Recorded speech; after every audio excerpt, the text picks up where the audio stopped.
Je suis convaincue que la transition écologique passe par la culture, évidemment. La culture, la réflexion, la remise en question, la créativité, l'innovation, le fait de voir le monde autrement, d'avoir des éléments pour décoder ce monde.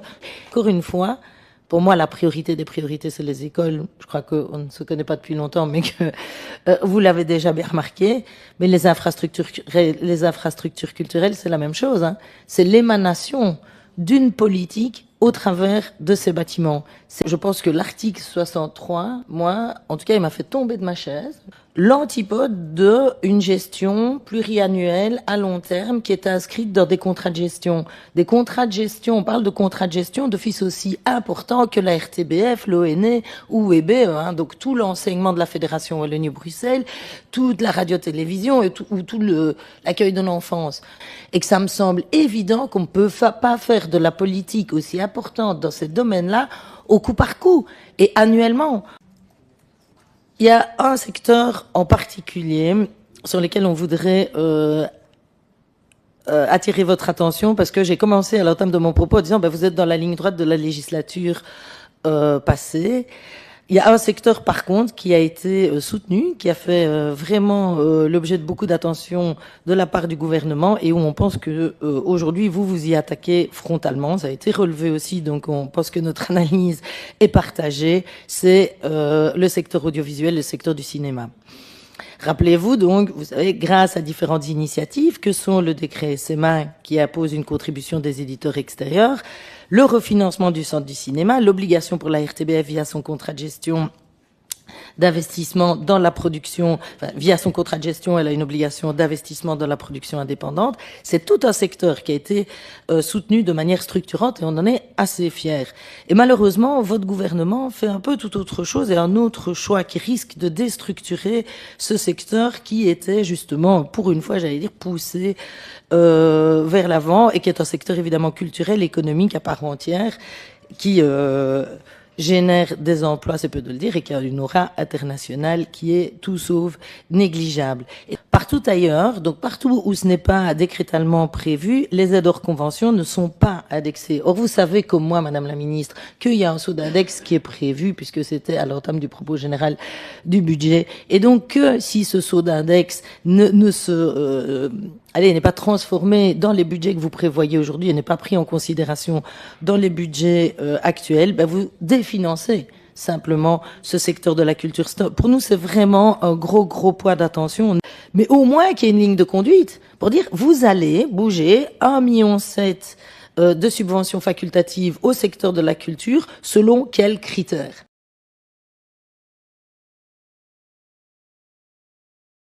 Parce que le problème pour nous, c'est qu'on ne connaît même pas votre ligne de conduite politique qui va dire, effectivement, c'est toute une série de subventions facultatives qu'on a décidé de ne pas poursuivre, mais au moins qu'on sache pourquoi vous le faites et dans quelle ligne de conduite.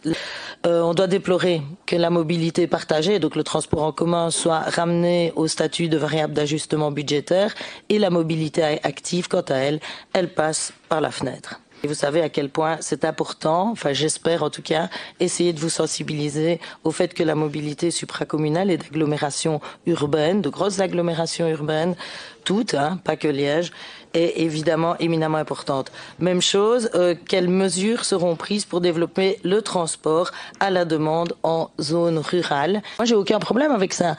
Que vous réenvisagiez certaines parties de ce plan Wallonie cyclable, mais dire je le mets à zéro, ça veut dire je n'investirai pas dans une Wallonie cyclable, notamment en ville de Liège et en agglomération liégeoise.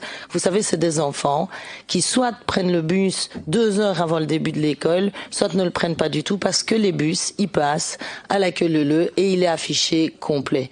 Et ce que j'essayais de vous exprimer en vous donnant l'exemple de mes 2 filles, qui par ailleurs vont à vélo aussi, c'est qu'elles puissent monter un jour dans un bus ou dans un tram. Et donc ça, c'est une vraie demande pour être à l'école à l'heure. Et donc il faut organiser une offre qui va avec cette demande-là. Je vous dis, moi, j'ai pas les assurances dans votre budget actuel et dans la façon dont vous dépeignez le sujet que ça va arriver. Il y a un oubli qu'on a vu et qui a été un petit peu récupéré dans votre exposé de ce matin, et pour moi c'est un oubli de taille et gravissime, c'est l'adaptation des territoires à la lutte contre les inondations et au dérèglement climatique. La Wallonie est un tout, et les zones rurales et les zones urbaines, J'ai envie de dire, l'un ne va pas sans l'autre. Hein.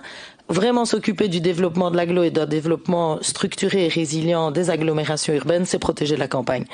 Nous avons lu les propos d'un de vos collègues qui affirmait oui, on a gavé les communes d'emploi public. Je trouve que c'est juste des propos scandaleux.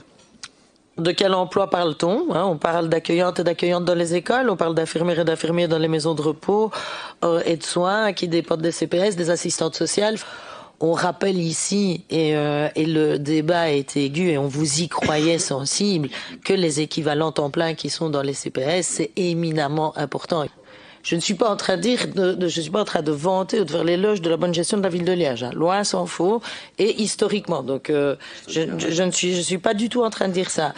Mais néanmoins, à un moment, il y a dans des grandes villes des problèmes structurels qui sont d'une toute autre ampleur, quoi, vraiment.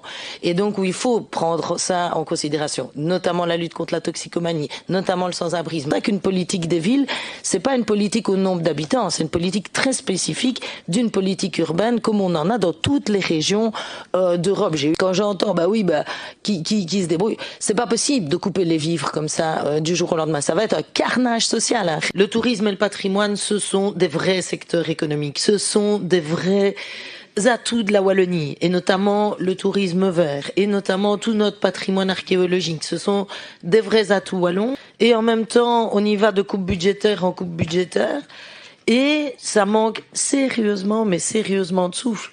Madame la ministre, qu'est-ce que vous allez faire pour favoriser effectivement ce tourisme de proximité qui est fondamental et déterminant, un tourisme local qui fait vivre évidemment tous nos petits producteurs locaux. C'est aussi tout le tourisme à la ferme, c'est aussi la diversification du salaire des agriculteurs, on en a beaucoup parlé. Je m'inquiète un peu parce que quand je vois dans le budget du CGT, on ne voit pas cette valorisation effectivement touristique des parcs nationaux. Alors le débat par rapport au financement des villes, c'est peu dire qui bat son plein, hein, que ce soit dans la presse ou dans cette enceinte. Aussi, nous avons besoin d'une politique des villes qui soit plus structurelle, qui reprenne le problème à bras-le-corps.